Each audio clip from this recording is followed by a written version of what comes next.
ఇయాల్టి బరాబర్ ముచ్చట్లకు స్వాగతం. నేను మీ లచ్చకని. అందరూ మంచిగున్నారా? నేనైతే మస్తున్నా. ముందుగాల తలకాయ వార్తలు చూసి అటెంక వార్తలలో పోదాం.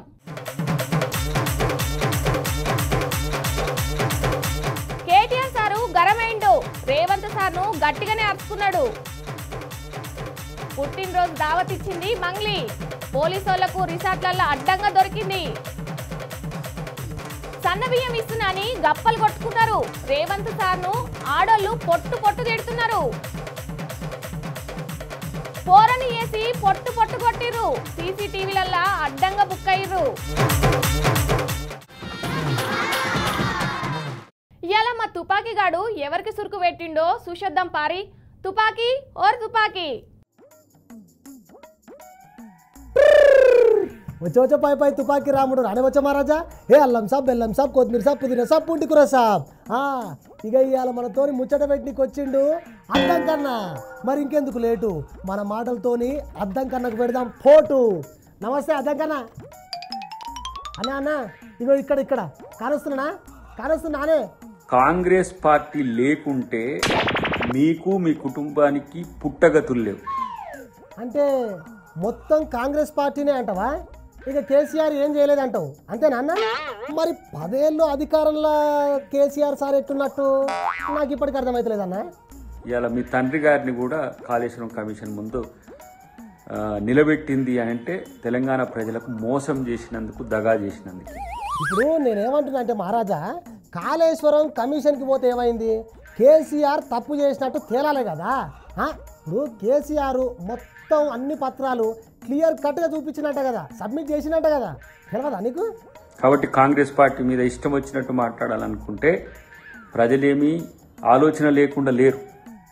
ఇగో అన్న, ఏ మాటకు ఆ మాట నువ్వు ఏమని అనుకో, ఇగో మీ చెయ్యి పార్టీలకు మస్తు వ్యతిరేకత వస్తుంది. ఇగో ఈ ముచ్చట నీకు మీ రేవంత్ సార్ కూడా తెలుసు, అవునా కదా చెప్పు? మిమ్మల్ని ఓడగొట్టి ఈరోజు ఇంట్లో బండబెట్టింది కూడా అదే, గుర్తుపెట్టుకోండి. సరే, వాళ్ళని ఓడగొట్టిర్రు, మిమ్మల్ని గద్దెలు ఎక్కించారు, సరేనా? మరి మీరేం చేస్తున్నారు మహారాజా? మీరేం చేస్తున్నారు? వాళ్ళను ఎప్పుడు చిట్టుడే కానీ రాష్ట్ర ప్రజల గురించి ఏనాడైనా ఆలోచన చేసిర్రా అని అడుగుతున్నా. కాంగ్రెస్ పార్టీ నాయకుల మీద కామెంట్ చేస్తారు. మరి మీ లొల్లేవన్నా అందసందంగా ఉందా మహారాజా? ఒక ఆమెనేమో కేటీఆర్, నాగార్జున, ఏంది రకుల్ ప్రీత్ సింగ్, సమంత అని ఏదేదో మాట్లాడుతుంది. ఇంకొక ఆయననేమో నిన్న మొన్ననే నేను ఎన్నికలలో కోట్లు ఖర్చు పెట్టినా గుమ్మరించిన, నాకు రూపాయి వస్తలేవు, డీజిల్కి పైసలు లేవు, నేను ఏం చేయాలి, అందుకే లిక్కర్ రోడ్ల దగ్గర నేను వసూలు చేస్తా అని ఇంకొక ఆయన అంటాడు. ఇక ఇంకొక ఆయన, వీళ్ళ పెద్ద లీడరు, ఆయన ఏమంటాడంటే నన్ను కోసినా కానీ రూపాయి రావు, ఇంకేంది రాష్ట్రం మొత్తం దివాలా తీసింది అంటారు. అయ్యా మరి మిమ్మల్ని తిట్టకుండా పూజిస్తారయ్యా? మీకు కనీస కృతజ్ఞత లేకుండా బీజేపీతో కలిసి కాంగ్రెస్ పార్టీని ఏ విధంగా నష్టం చేయాలని చూసింది తెలియదా? ఊకో అన్న, మీ ముఖ్యమంత్రి మేరా బడే బాయ్ మోడీజీ, నాకు కిషన్ రెడ్డితోని మంచి స్నేహబంధం ఉంది అని మాట్లాడుతుంటే నువ్వేందన్నా ఆ బీఆర్ఎస్ బీజేపీ ఒకటే అంటావు. మీరు ఆయన కదా ఒకటి. మిమ్మల్ని ఇలా కాపాడుతున్నది బీజేపీ అనుకుంటున్నారు, కానీ ప్రజల నుంచి మిమ్మల్ని ఎవరు కాపాడలేదు. అయ్యా నేను ఇంతకు మునిపే చెప్పిన మీకు, అంటే మీ పార్టీకి ప్రజలల్లో మస్తు వ్యతిరేకత ఉందని. ఇక మళ్ళీ అట్లే మాట్లాడబడితే నువ్వు. నేనేమంటున్నంటే అను, ఏదో ఒకటి అను, అప్పటి నుంచి నువ్వు అంటనే ఉన్నావు, నేను ఇంటనే ఉన్నా అను. ఇక మరి ఇంకెందుకు ఆలస్యం అను మహారాజాను. దోచుకోవడం మీ వంతే, తర్వాత దబాయింపు మీ వంతేనా? అయ్యా దొరా, వాళ్ళు దోచుకుంటే ఈ పాటికే వాళ్ళకి శిక్ష పడేది కదా, మరి ఎందుకు పడలేదు శిక్ష అని అంటున్నారు బీఆర్ఎస్ పార్టీ లీడర్లు, నేను కాదు. సరే కానీ మహారాజా, ఇక నువ్వు పోయిరా, ఇప్పటికే మస్తు మాట్లాడినావు. అమ్మో చూసిరు కదా అనుల్లా, అర్థం కన్నా అర్థం లేని మాటలు. రేపు ఇంకో పర్సనాలిటీని పట్టుకొని మళ్ళా వస్తా. తెలుసుగా, నా పేరు తుపాకీ, నేను ఈయనెవ్వరికి. ఇలా కేసీఆర్ సారు విచారణ ఉండుతోటి బీఆర్కే భవన్ కు జోరుగా తరలి వచ్చిన జనాలు. ఇక అడికి కవిత, తలసాని, కేటీఆర్ ఇంకా చాలా మంది లీడర్లు వచ్చిరు. ఇక ఆడ కేటీఆర్ సారు ముంగట గొట్టాలు పెట్టేసరికి కోపం కట్టలు తెంచుకొని ఆవేశంతోని రేవంత్ సార్ మీద సురకలు ఎట్లా వేసిండో చూడరి ఓ పారి.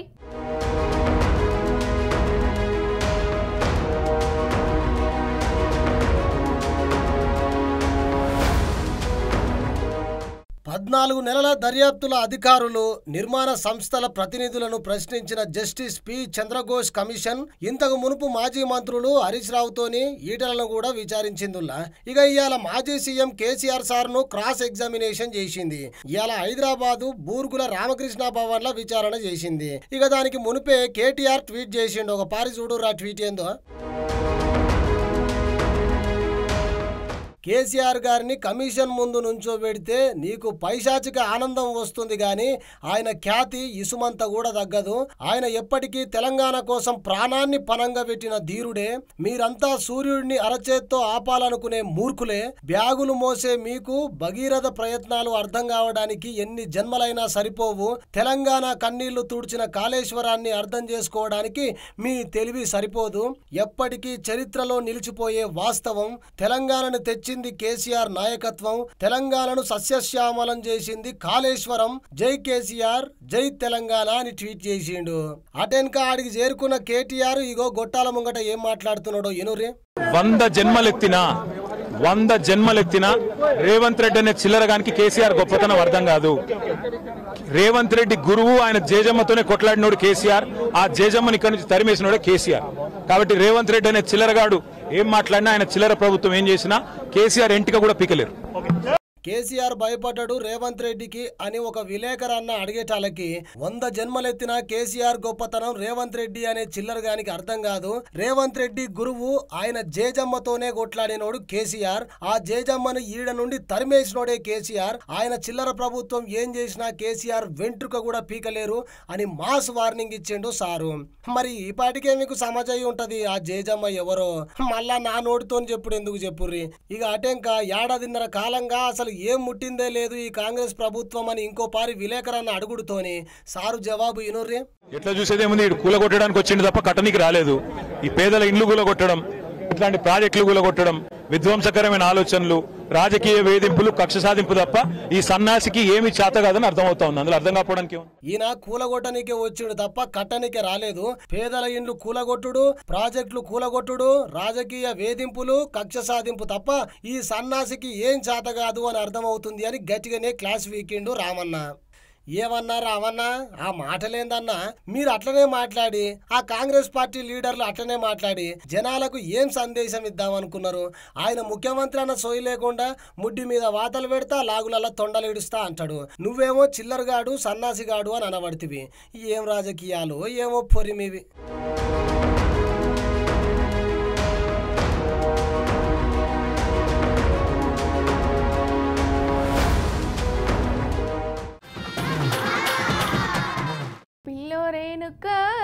పిల్లగాడొచ్చిండే, డిన్నర్ అన్నాడే, డేటు అన్నాడే. ఈ పాట వింటుంటే ఆడిన సాయి పల్లెమేమో కానీ పాడిన మంగ్లీ అయితే మస్తు ఫేమస్ అయింది పోరి. మస్తు గుర్తింపు కూడా వచ్చింది అక్కకి. ఇక అంత మంచిగా పాటలు పాడుకుంటా జనాలల్లా మంచి పేరు సంపాదించిన మంగ్లీ పుట్టినరోజు నాడు ఆమె పేరు మొత్తం పాడు చేసుకుంది. చూడుర్రి. వీడియో స్టాప్ చేస్తావా చేయవా? వీడియో స్టాప్ చేస్తావా చేయవా?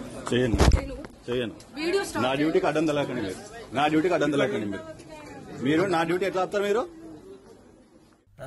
వచ్చిండే మెల్ల మెల్లగా వచ్చిండే, క్రీము బిస్కెట్ వేసిండే అని ఆమె గొంతుతోని తెలంగాణ ఆంధ్ర పోరగాళ్లల్లా జోషి నింపిన మంగ్లీ మీద కేసు నమోదైందుల్లా. అయ్యో ఎందుకు ఏంది అని అంటే అనుమతి లేకుండా పుట్టినరోజు చేసుకున్నందుకు పోలీసోళ్ళు ఆమె మీద కేసు నమోదు చేసిర్రు. అరే ఎవరు పుట్టినరోజు ఏంది కథ జర అర్థమయ్యేటట్టు చెప్పురా నాయన అని నా మీద గుస్సా కాకుర్రి. ఇగో పూస గుచ్చినట్టు చెప్తా ఇనుకోర్రి. నిన్న మంగళవారం రాత్రి మంగిలి పుట్టినరోజు ఉండుతోని చేవెళ్ళ త్రిపుర రిసార్ట్ల ఆమె దోస్తులకు పార్టీ ఇచ్చింది అన్నట్లు. ఇక ఈ దావత్కి దివి, కాసర్ల శ్యాము, రచ్చ రవి, సింగర్ ఇంద్రావతి హాజరయ్యారట. అరే వస్తే వచ్చిరు గాని పర్మిషన్ కూడా తీసుకోకుండా రిసార్ట్ల పార్టీ ఎట్లా చేసుకుంటావు అని పోలీసోళ్ళు రిసార్ట్ మీద దాడులు చేసిరట. ఇంకో ముచ్చటేందంటే గదే పార్టీల దామోదర్ అనే ఒకడు గంజాయి తీసుకుంటా పట్టుబడ్డాడట. ఇక పోలీసోళ్ళు ఆయనను అదుపులోకి తీసుకున్నారట. నా డ్యూటీకి అడ్డం తెలకండి మీరు. నా డ్యూటీకి అడ్డం తెలకండి మీరు. నా డ్యూటీ ఎట్లా వస్తారు మీరు? అంతేకాదు మంగిలక్క ఈడ దొరికే మద్యం కాకుండా మొత్తం విదేశీ మద్యమే పెట్టిందట దావత్ల. ఇక ఆ మద్యాన్ని కూడా స్వాధీనం చేసిరట పోలీసోళ్ళు. అనుమతి లేకుండా డీజే ప్లే చేసినందుకు డీజేను సీజ్ చేసిర్రు. చెప్పకుండా బర్త్డే పార్టీ నిర్వహించినందుకు మంగిలి మీద పోలీసులు కేసు నమోదు చేసిర్రు. మంగిలితోని త్రిపుర రిసార్ట్ జీఎం రామకృష్ణ మీద కూడా పోలీసులు కేసు నమోదు చేసిరట. చూడనికే మన లెక్కనే మధ్యతరగతి ఆమె లెక్క కనిపించే మంగిలక్క తాన బగ్గనే ఉన్నట్టున్నాయి ఖజానా.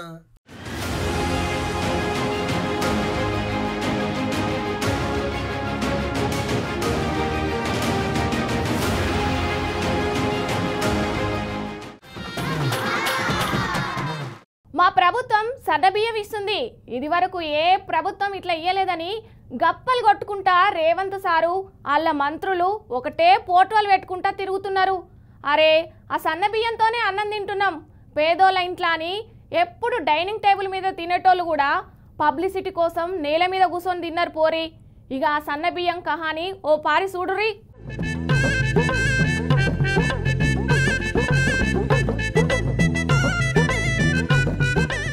తెలంగాణ రాష్ట్రంలో కాంగ్రెస్ పార్టీ అధికారంలోకి వచ్చినప్పటికెళ్ళి రేవంత్ సారు వాళ్ళ మంత్రులు మంచిగానే ఉన్నారేమో పదవులు అనుభవించుకుంటా గానీ ప్రజలు మాత్రం కష్టాలు పడుతున్నారని మనకు తెలుస్తూనే ఉన్నది. ఏడాదిన్నర అయిపోయి ఇంకా 6 గ్యారెంటీలకే దిక్కు లేకపోయే. ఆ ఉచిత బస్సు తప్పించి ఒక్కటి కూడా చక్కగా అమలు చేయలేదు సారు. ఆ ఉచిత బస్సు పాడుగాను మొగోళ్ల మీద ఇప్పటికే 2 సార్లు బస్ పాస్ ఛార్జీలు పెట్టి ఆగమాగం చేసిర్రు. 500కే గ్యాస్ బుడ్డి అన్నారు, సగం మందికి పైన అందుతలేదు. 0 కరెంట్ బిల్ అన్నారు, అది కూడా సగం మందికి పైనే అందుతలేదు. ఇక చదువుకునే ఆడపోళ్ళగాళ్లకు స్కూటీలు లేకపాయే. ఇంట్లో ఉన్న మహిళలకు 2500 ఇయ్యకపాయే. షాదీ ముబారకు తులం బంగారము తుస్సుమన్నది పొరి. రైతు బంధు రాకపాయే. అవ్వాతాతలకు పింఛను వెంచకపాయే. ఇక ఇవన్నీ ఎందుకు చెప్తున్నా అంటే మన రేవంత్ సారు వాళ్ళ మంత్రులు సన్నబియ్యం ఇస్తున్నాం పేదలకు అని డబ్బాలు కొట్టుకొని వాళ్ళ ఇంట్లల్లో అన్నం తినుకుంటా పోటు వాళ్ళకు పోజులు ఇచ్చిర్రు కదా. అగో గా సన్నబియ్యం బాగోతాం ఒక్క పారి చూడుర్రి.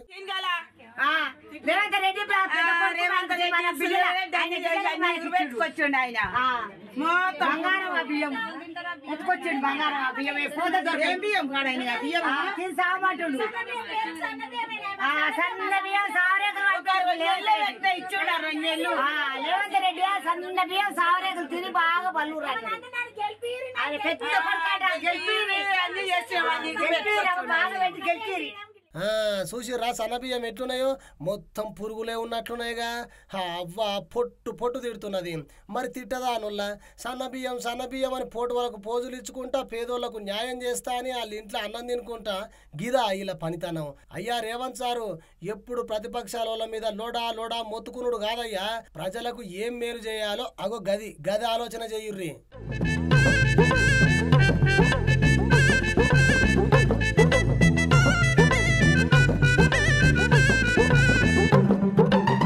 ఈ కాలం పోరగాళ్ళు మస్తు ఖరాబ్ అవుతున్నారల్లా.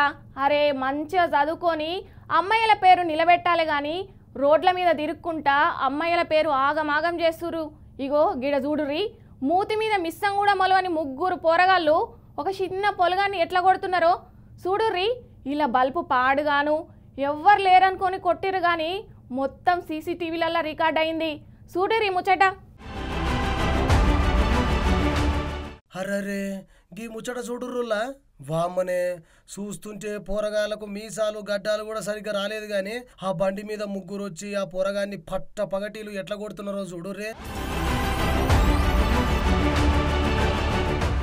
ఇక ఎందుకు కొట్టిర్రో ఏందో తెలియదు కానీ స్కూటీ దిగుతూనే ఉన్నారు. ఒక్క పోరగాన్ని చూసి పల్ల వీకిర్రు.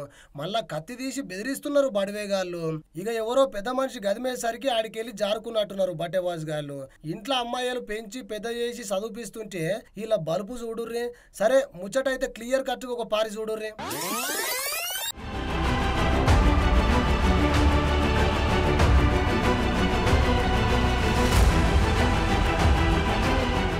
ఇక ఈ ముచ్చట వేములవాడలో జరిగిందిలా.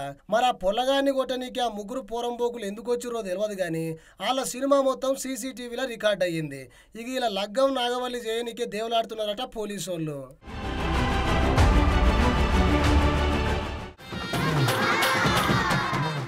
మీకోసం కొన్ని వైరల్ న్యూస్లు పట్టుకొచ్చిన చూసేరి.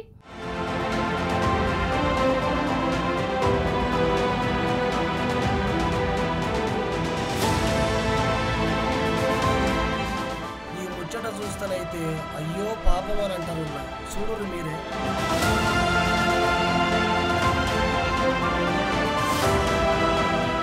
అయ్యో అయ్యో చూసిర్రా, మనకు సావు ఎప్పుడు వస్తుందో చెప్పిరాదు అంటుంటారు కదా. గీడ ముచ్చట చూస్తుంటే అట్లనే ఉన్నది కదా అనుల్లా. అప్పటిదాకా మంచిగా మాట్లాడి అప్పటికప్పుడే ఎట్లా కుప్పగూలిపోయిండో చూడుర్రి. ఏందో ఏమో పోర్రి, అప్పటి కాలాన ఎట్లుంటుండే మనుషులు. ఇప్పుడు సరిగ్గా 30 ఏళ్ళు నిండక ముందుకే ఏంది గోస తల్లిదండ్రులకు. ఇక ఈ ముచ్చట ఉత్తరప్రదేశ్ లక్నౌలో 25 ఏళ్ల న్యాయవాది అభిషేక్ సింగ్ ఇట్లా నిలబడి మాట్లాడుకుంటేనే కుప్పగూలి కింద పడి జీవిడిచిండు. ఓ జనాలు జర పైలంగుండుర్రి. మనం ఎంత పైలంగున్నా కూడా టైం వచ్చినాక ఏం చేయలేం కానీ జర మన జాగ్రత్తలో మనం ఉండాలని చెప్తున్నా గంతే.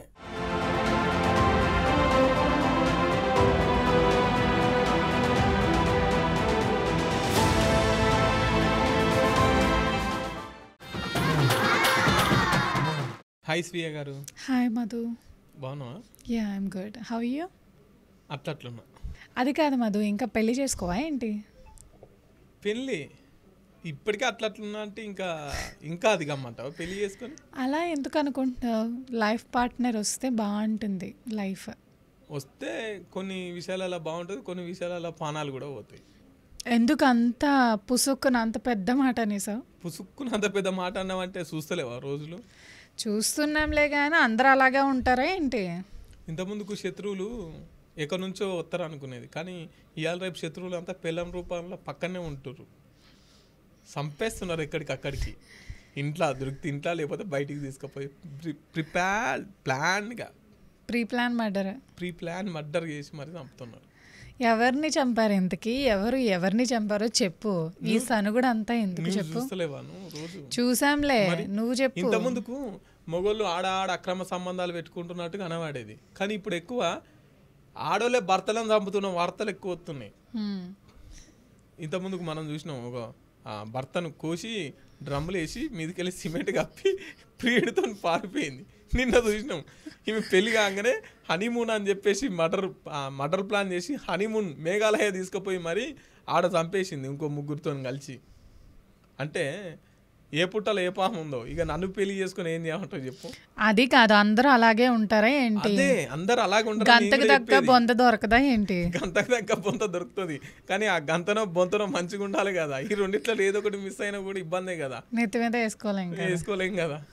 ఏ పుట్టలో ఏ పాము ఉందో. ఇక ఇప్పుడున్న సందర్భాలలో పెళ్ళిళ్ళు చేసుకుని ఇక పానాలు తీసుకున్నాడు ఎందుకు చెప్పు? అవును మధు, ఇప్పుడు మేఘాలయలో జరిగింది ఆ ఇన్సిడెంట్ గురించి అసలు ఏంటి, ఎందుకు జరిగింది అలా? అయితే మేఘాలయ హనీమూన్ టూర్కి పోయిర్రు పెళ్లి చేసుకొని. కొత్త జంట ఇంటికాడ ప్లేస్ లేకనో మరి ఇంటికాడ సందు కాకనో కుదరకేమో ఇక్కడ చంపడానికి కుదరక అక్కడ తీసుకెళ్ళి మొత్తం మీద అయితే హనీమూన్ మేఘాలయకు పోయిర్రు. వీళ్ళకు మే 10 తారీఖు నాడు పెళ్లి అయింది. ఈమె పేరేమో సోనం, ఆయన పేరేమో రాజా రఘువంశీ. ఇద్దరు పెళ్లి చేసుకున్నారు మంచిగా. ఈ ఇంటికాడ సందుగాక ఇక మేఘాలయ పోదామని చెప్పేసి ఇద్దరు తయారయ్యారు. తయారయ్యేటప్పుడు ఈయనకు డౌట్ వచ్చిందంట, టికెట్లు వచ్చేటప్పుడు బుక్ చేయాలి, పోయేటప్పుడు బుక్ చేయాలి. కానీ ఈమె పోయేటప్పుడు ఒకటప్పుడే బుక్ చేసిందట. వచ్చేటప్పుడు టికెట్లు బుక్ చేద్దాం అంటే వద్దు అన్నదంట. తర్వాత మీదికి వెళ్ళి నీకున్న బంగారం అంతా వేసుకో, 10 లక్షల బంగారం ఉందిగా అదంతా వేసుకొని రా బాగుంటావు అని చెప్పేసి రెచ్చగొడితే పాప మీనే పుసుకున్న నమ్మి అరే నిజమే కావచ్చు, కొత్తగా పెళ్ళయింది భార్య, సో భార్య మాటను గౌరవించాలి కదా అని చెప్పేసి ఇక భార్య గౌరవించి ఇద్దరు కలిసిపోయారు. పోతే ఏమైంది, సరిగ్గా మే 10 తారీఖు నాడు పెళ్ళి అయిందిగా, 22 తారీఖు నాడు ఇల్లు మిస్ అయినట్టు వార్త బయటకు వచ్చింది. ఊరిని అమ్మ మొన్నే పెహల్గామ్ లో చాలా మర్డర్స్ జరిగాయి, అందుకని చెప్పి ఎక్కువ టేక్ కేర్ చేసినట్టున్నారు ఈ కేసులను. కొంచెం మంచిగా చూసుకోవాలి, ఇక్కడ ఎవడన్నా అది చేసిండా వీళ్ళని అని చెప్పేసి గవర్నమెంట్ సీరియస్ గా తీసుకొని ఎంక్వైరీ చేసింది. ఎంక్వైరీ చేస్తే ఏముంది, సరిగ్గా సీన్ కట్ చేస్తే జూన్ 2 తారీఖు నాడు ఒక లోయలో ఈయన రఘురామ్ వంశీ దొరకడా, అందులో శివమ్మాయి అందులో లోయలో పడి ఉన్నాడు. పోలీసులకు అది దొరికింది శవం. దొరికితే ఓ అమ్మ వీళ్ళు ఎవరన్నా లోకల్లో చంపే ఉండొచ్చు పైసల కోసము అని చెప్పేసి భార్య ఏడుంది అని చెప్పేసి వీళ్ళ భార్యను దేవులాడు స్టార్ట్ చేసి వీళ్ళ భార్యను దేవులాడుతుంటే సరిగ్గా ఒక 3 వ్యక్తులతోని ఈమె జూన్ 9 తారీఖు నాడు దొరికింది, అరెస్ట్ అయింది. ఈ ముగ్గురికి డబ్బులు ఇచ్చింది అయితే మొత్తం దీని ఈ ఎంక్వైరీ చేసి తీర్తే బయటకు వచ్చిన ముచ్చట ఏంటంటే పెళ్ళమే ఈయన భార్యే ఆయనను చంపడానికి హనీమూన్ అని పేరు చెప్పి మేఘాలయ తీసుకుపోయి వీళ్ళ ముగ్గురికి 10 లక్షల రూపాయలు ఇచ్చి మేఘాలయ ఎంటర్ కాగానే వీళ్ళ ముగ్గురు వీళ్ళను ఫాలో అప్ చేస్తున్నారు. వీళ్ళు ఎక్కడెక్కడ తిరుగుతున్నారు, ఏమేమి తిరుగుతున్నారు, మంచిగా ఒక హోటల్లో బుక్ చేసుకున్నారు, ఆడ చంపేసారు. భార్యే, సొంత భార్యే భర్తను చంపనీకి 10 లక్షలు ఖర్చు పెట్టి భర్తను చంపింది. ఎందుకు మరి ఆయన చంపాల్సిన అవసరం ఏముందంటే ఈయన ఇంతకుముందుకే ఒక కంపెనీలో ఒక అబ్బాయిని ప్రేమించిందట. ఆ అబ్బాయి పేరు కూడా రాజు పుష్ప అంట ఆయన పేరు. మరి రాజు పుష్ప అంటే ఆయనను ప్రేమించి ఎట్లా నేను అడ్డు తప్పించుకోవాలని చెప్పేసి ఆయనను పెళ్లి చేసుకోవాలని చెప్పేసి ఈయన చంపేసింది. మరి పెళ్లి చేసుకో ముందుకు ఏం పుట్టింది మీకు? పెళ్లి చేసుకోక ముందే చేసుకోవచ్చు కదా, ఏదైనా మాట్లాడుకొని ఇంట్లో వాళ్ళు గురించి పెళ్లి చేసుకుని అతని జీవితాన్ని నాశనం చేయడం కరెక్ట్ కాదు కదా. ఇప్పుడు ఆమెను ఎవడు పెళ్లి చేసుకున్నాడు, ఎవడు హనీమూన్ తీసుకుపోమన్నాడు? ఇప్పుడు నీ అవ్వ కోసం, నీ అయ్య కోసం, నీ కోసం ఇంకో వ్యక్తిని దారుణంగా చంపిర్రు కదా. ఎలా చంపారు అసలు? అది మొత్తం తల మీద అంతా బలమైన గాయాలు ఉన్నట్టే మరి కొట్టి చంపారు అని చెప్పేసి వార్తలు. చూడు ఎంత 30 రోజులు పెళ్లి చేసుకోకపోతే ఆయన లైఫ్ సేఫ్ ఉంది కదా. చూసినావా? ఆడోళ్ళను ఇవాళ రేపు నమ్మని కోసం అవుతలేదు. అట్లా అని చెప్పి ఆడోళ్ళనే కాదు, మొత్తం మీద ఇంతకుముందుకు భార్య భర్తలు అంటే ఒకరికి మంచిగా ఒకరికి అన్యోన్యంగా ఉండేటోళ్ళు. ఇప్పుడు భార్య భర్తలే బద్ధ శత్రువులై ప్రాణాలు కూడా తీసుకుంటున్నారు. ఇప్పుడు వెనకట ఆలుమొగలు అంటే వాళ్ళు పానాలు ఇచ్చుకునేది, భార్య కాకపోతే వస్తే భర్త ప్రాణాలు ఇచ్చేది, భర్త కాకపోతే వస్తే భార్య కూడా ఇప్పుడు ప్రాణాలు తీస్తున్నారు. అలా ఎవరున్నారు కానీ కాకపోతే మన జీవితంలోకి వచ్చే వ్యక్తిని మనం ఎంచుకునే దాంట్లో ఉంటుంది. మధు ఏం ఎంచుకుంటాం? ఇప్పుడు ఏ పుట్టలే బాగుంది, ఈయన మంచిగానే పెళ్లి చేసుకున్నాడు, మంచిగానే ధూమ్ధామ్ చేసుకున్నాడు, భార్యను గౌరవించే అందరూ అలా ఉంటారంటే నేను ఒప్పుకోను. ఇప్పుడు ఆమె అలా ఉండొచ్చు కానీ ప్రతి ఒక్కరి మనస్తత్వం అలా ఉండదు. పెళ్ళైన తర్వాత మారిన వాళ్ళు కూడా చాలా మంది ఉంటారు. ఆ తాళి కట్టిన బంధానికైనా అమ్మాయి విలువ ఇవ్వకుండా అలా చేయటం తప్పు. ఈ మధ్యలో సీరియల్ కిల్లింగ్ అన్నట్టు ఇట్లా అయిపోతున్నాయి. సో కాబట్టి అమ్మాయిలైనా అబ్బాయిలైనా కాదు కానీ ఈ భార్య భర్తలు అనేది అన్యూన్యంగా ఉంటే మంచిగా ఉంటుంది. లేదంటే వాళ్ళిద్దరి మధ్యలో గింతంత విషయం పుట్టినా సరే యోగిసంటి ఉంటుంది. సరే మధు, ఓకే, థ్యాంక్ యూ. ఇక గివన్నట్టు ఇయాల్టి ముచ్చట్లు. రేపటి బరాబర్ ముచ్చట్లల్లా మళ్ళా కలుద్దాం. అప్పటిదాకా చూస్తూనే ఉండుర్రి BRK న్యూస్. తెలుగోడి సత్తా మళ్ళీ రేపత్తా.